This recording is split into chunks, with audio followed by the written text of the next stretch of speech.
Hello, സായിസ് വേൾഡിലേക്ക് എല്ലാവർക്കും സ്വാഗതം. അപ്പോൾ ഇന്ന് ഉണ്ടാക്കാൻ പോകുന്നത് ചട്ടിപ്പത്തിരിയാണ് കേട്ടോ. നമ്മളെ വീട്ടിലുള്ള കുറച്ച് സാധനങ്ങളൊക്കെ വെച്ചിട്ട് നമുക്ക് എളുപ്പത്തിൽ ചട്ടിപ്പത്തിരി ഉണ്ടാക്കാം. അപ്പോൾ ഒരു കടായിൻ്റെ ഒരു പാത്രം എടുത്തിട്ട് കുറച്ച് വെളിച്ചെണ്ണ ഒഴിച്ച് വെച്ചിട്ടുണ്ട്. അതൊന്ന് ചൂടായി വരുമ്പോൾ നമുക്ക് സവാള അരിഞ്ഞത് ഒന്ന് വഴറ്റി കൊടുക്കണം. നാലോ അഞ്ചോ വെല്ലുള്ളിയാണ് കേട്ടോ വേണ്ടത്. നമുക്കൊരു 8 ആക്കില്ലതൊക്കെ ഉണ്ടാവും. അല്ലെങ്കിൽ നമ്മൾ അഡ്ജസ്റ്റ് ചെയ്ത് കഴിക്കുകയാണെങ്കിൽ 2 കൂടിയൊക്കെ വേറെ എടുക്കാം. അപ്പോൾ ആദ്യം ഒരു 3-4 സവാള അരിഞ്ഞത് വഴറ്റണുണ്ട്. അതിലേക്ക് കുറച്ച് ഉപ്പ് ഇട്ടിട്ടുണ്ട്. പെട്ടെന്ന് അത് വാടി വന്നോളും. പിന്നെ ആ സമയത്ത് തന്നെ നമുക്ക് ചതക്കാലൊക്കെ കൂടെ ഒരാളും കൂടി ഉണ്ടെങ്കിൽ റെഡിയാക്കാൻ പറ്റും കേട്ടോ. മറ്റേ അടുപ്പ് കത്തിച്ചേക്ക് മുട്ട വിഴുങ്ങാൻ വെച്ചിട്ടുണ്ട്. ഒരു സമയത്ത് തന്നെ ഇങ്ങനെ എല്ലാ ജോലികളും പെട്ടെന്ന് തയ്യാറാക്കാൻ പറ്റും. അപ്പോൾ ഇതിലേക്ക് ഒരു 2 പച്ചമുളക് ചെറുതാക്കി അരിഞ്ഞിടുക. ചെറിയ കുട്ടികളൊക്കെ വീട്ടിലുണ്ടെങ്കിൽ 2 എണ്ണമൊക്കെ എടുത്താൽ മതി. ഇനി എരിവ് കൂടുതൽ വേണമെന്നുള്ളവർക്കാണെങ്കിൽ കുറച്ചുകൂടി എടുക്കാം കേട്ടോ.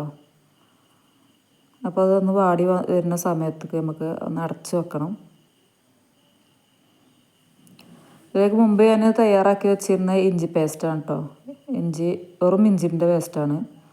പിന്നെ അതിക്കൊരു 4-5 വെളുത്തുള്ളിയും പാടെ ഇട്ടിട്ട് വേറെ അടിച്ച് വെച്ചതുകൊണ്ട് നമുക്ക് ഒരുമിച്ച് അടിച്ചാലും മതി. ഇത് മുമ്പേ ഇങ്ങനെ അടിച്ച് വെച്ചതുകൊണ്ട് അത് ഉപയോഗിച്ചു എന്നുള്ളൂ.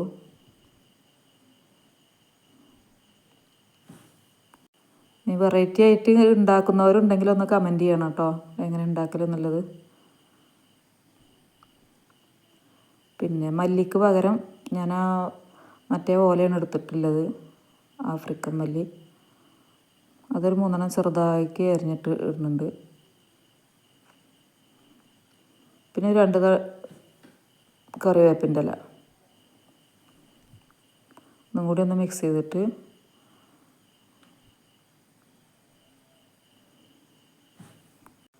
ചില ആൾക്കാർ ഇഞ്ചിയും വെളുത്തുള്ളിയും ഇങ്ങനെ നീളത്തിൽ അരിഞ്ഞങ്ങാണ്ടൊക്കെ ഇടും കേട്ടോ, ചതക്കണീന് പകരം.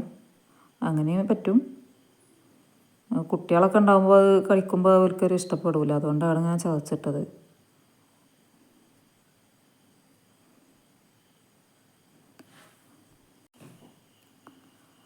അപ്പോൾ മുട്ട വെന്ത് വരലർത്തിക്കണം കേട്ടോ, ഒന്ന് പുഴുങ്ങിയിട്ട് ശരിയാവലർത്തി. ആ സമയം കൊണ്ട് നമുക്ക് ഇനി ഇതിലേക്കുള്ള ചിക്കനിലൊന്ന് മസാല വരട്ടി ഒന്ന് പൊരിച്ചെടുക്കണം.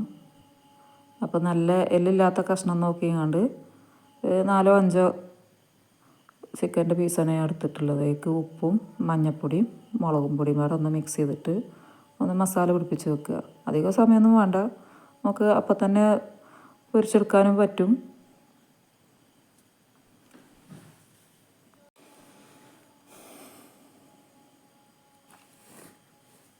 പിന്നെ ഇതിൻ്റെ കൂടെ കുറച്ച് മൈദപ്പൊടി ചേർക്കുന്നുണ്ട്.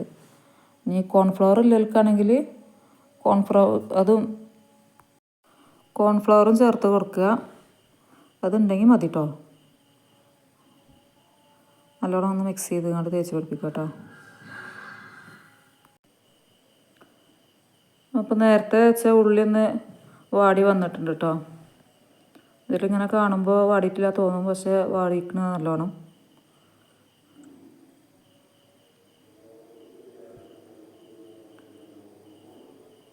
നല്ലോണം വാടിയങ്ങാണ്ട് ഗോൾഡൻ കളർ ആവൊന്നും വേണ്ട. ഇനിയിപ്പോൾ ഇതിലേക്ക് തക്കാളി ആവശ്യമുള്ളവർക്ക് ചെറുതാക്കി എറിഞ്ഞങ്ങാണ്ട് ഒരു അരമുറിയൊക്കെ ചേർത്ത് കൊടുക്കാം കേട്ടോ. പിന്നെ അതിലേക്ക് നമ്മൾ മസാല ഇട്ട് കൊടുക്കുകയാണ്. അപ്പോൾ കുറച്ച് മഞ്ഞൾപ്പൊടി, മുളക് പൊടി, മല്ലിപ്പൊടി,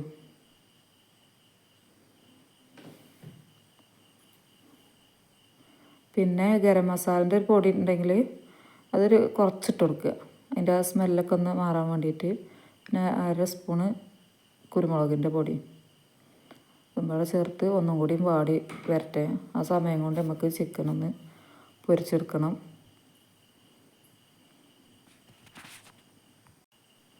ചിക്കനൊക്കെ കൂടുതൽ ഇടണമെങ്കിൽ ഇടാം കേട്ടോ. ഇതന്നെ ഉണ്ടാവും അത്യാവശ്യം. അപ്പോൾ ഒരു ഭാഗം വന്നിട്ടുണ്ട്, മറ്റേ ഭാഗത്തേക്കൊന്ന് മറിച്ചിടുന്നുണ്ട്.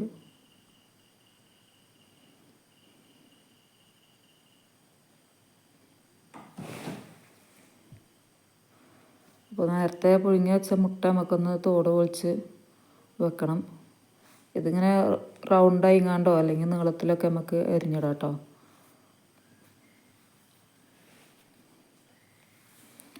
അപ്പോൾ ചിക്കൻ ആയിട്ടുണ്ട്, അതൊന്ന് മാറ്റി വെക്കാം. ഇത് മിക്സിയിലൊന്നും അടിച്ചെടുക്കരുത് കേട്ടോ, കൈ കൊണ്ട് തന്നെ പിച്ചെടുക്കണം. മിക്സിയിലാവുമ്പോൾ പറ്റ പൊടി പൊടിയാവും. ഇനി അത് ഈ ഉള്ളിൻ്റെ ഇതിലേക്കൊന്ന് ചേർത്ത് കൊടുക്കുക.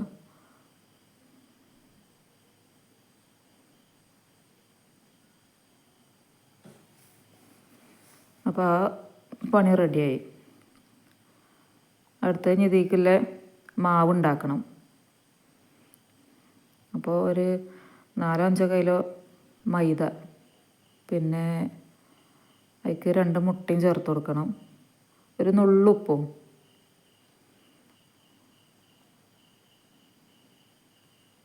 ഇതെല്ലാം കൂടി വേണ്ടി ഒന്ന് അടിച്ചെടുക്കണം കേട്ടോ. വെള്ളം ഏറാൻ പാടില്ല, നമുക്ക് ആ മാവിനനുസരിച്ചുള്ള വെള്ളം ഒഴിച്ച് കൊടുത്താൽ മതി.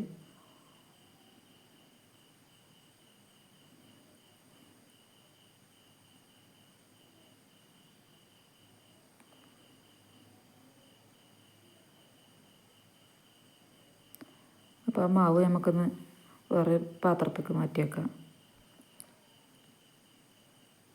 ഇതുപോലെ തന്നെ വേറെ ഒന്ന് മുട്ടയും മൈദയും കൂടി അടിച്ചെടുക്കണം. അതെന്താ വെച്ചാൽ ഈ മൈദ കൊണ്ടുണ്ടാക്കിയ അപ്പം അതിൽ മുക്കിയെടുക്കാൻ വേണ്ടിയിട്ടാണ് കേട്ടോ. അത് പിന്നെ ചെയ്യാം നമുക്ക്. അപ്പോൾ ഇതുപോലെ ഒന്ന് ഒഴിച്ച് കൊടുത്തിട്ടൊരു 4 അപ്പെങ്കിലും വേണം. താഴെയും മുകളിലും അതിൻ്റെ ഇടയിൽ 2 വരും നമ്മളൊന്ന് ഫില്ല് ചെയ്ത് കൊടുക്കുമ്പോൾ.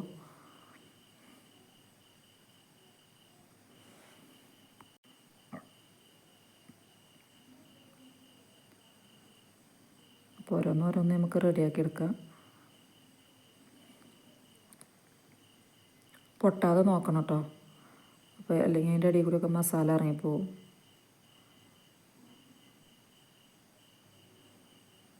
എല്ലായിടവും അടച്ചു കൊടുത്തിട്ടാണ് നമ്മൾ റെഡിയാക്കുന്നത്.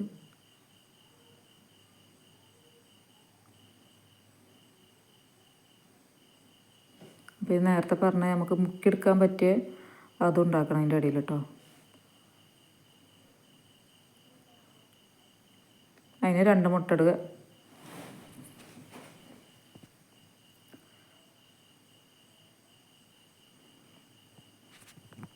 പറയുന്നതിൽ തെറ്റുകളൊക്കെ വരുന്നുണ്ട് കേട്ടോ, അതൊക്കെ ക്ഷമിക്കുക.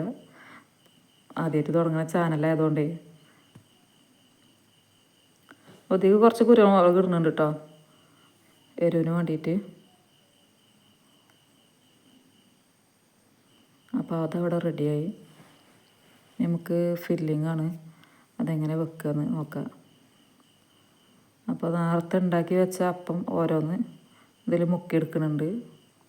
എന്നിട്ട് ആ കടായി പാത്രത്തിൻ്റെ അടിയിൽ ആദ്യം അങ്ങനെ വെച്ച് കൊടുക്കുക. ഒട്ടിപ്പിടിച്ചൊന്നുമില്ല കേട്ടോ അങ്ങനെ വെച്ചാൽ, മുട്ട ആയതുകൊണ്ട്.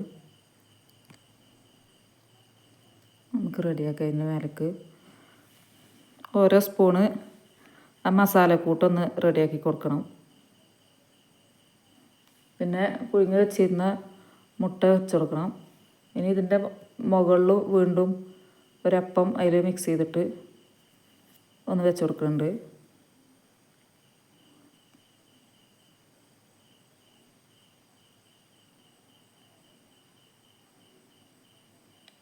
ഇപ്പോൾ നോമ്പ് കാലമൊക്കെ അല്ലേ വരുന്നത്, അപ്പോൾ നമുക്ക് നോമ്പ് തുറക്കുന്ന സമയത്തൊക്കെയാണ് നല്ല അടിപൊളിയാക്കാറ് കേട്ടോ.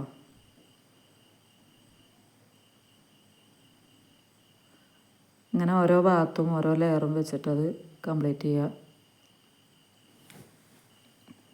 ആരെങ്കിലും ആദ്യമായിട്ട് കാണുന്നവരുണ്ടെങ്കിൽ ഒന്ന് സബ്സ്ക്രൈബ് ചെയ്ത് സപ്പോർട്ട് ചെയ്യണം. കമൻറ്റ് മറക്കാതെ ഇടുക കേട്ടോ, എങ്ങനെ ഉണ്ടാക്കലെന്നൊക്കെ.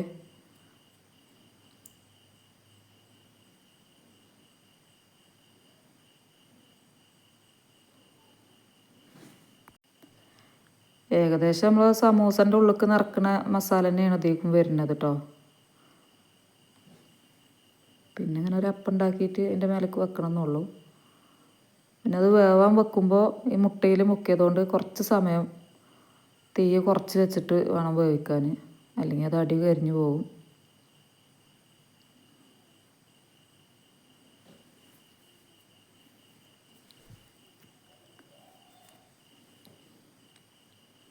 ഇനി എല്ലാ സൈഡും എല്ലാ ഭാഗത്തും ഒന്ന് അമർത്തി കൊടുക്കുക, അല്ലെങ്കിൽ അതിൻ്റെ മസാല പുറത്തേക്ക് വരും.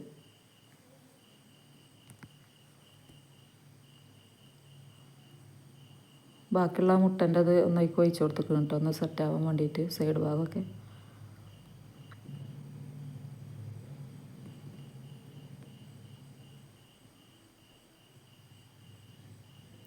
അത് മൂടി നിൽക്കുന്ന തരത്തിലുള്ള ഒരു അടപ്പ് വെച്ച് കൊടുക്കണം, ആവി എല്ലാ ഭാഗത്തേക്കും കയറാൻ വേണ്ടിയിട്ട്.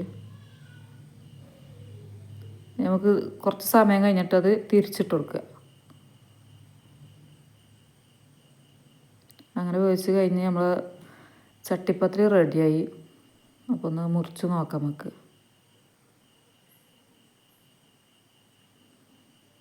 കേട്ടോ നല്ല ടേസ്റ്റ് ഉണ്ടായിരുന്നു കേട്ടോ, നല്ല ചൂടുണ്ട്.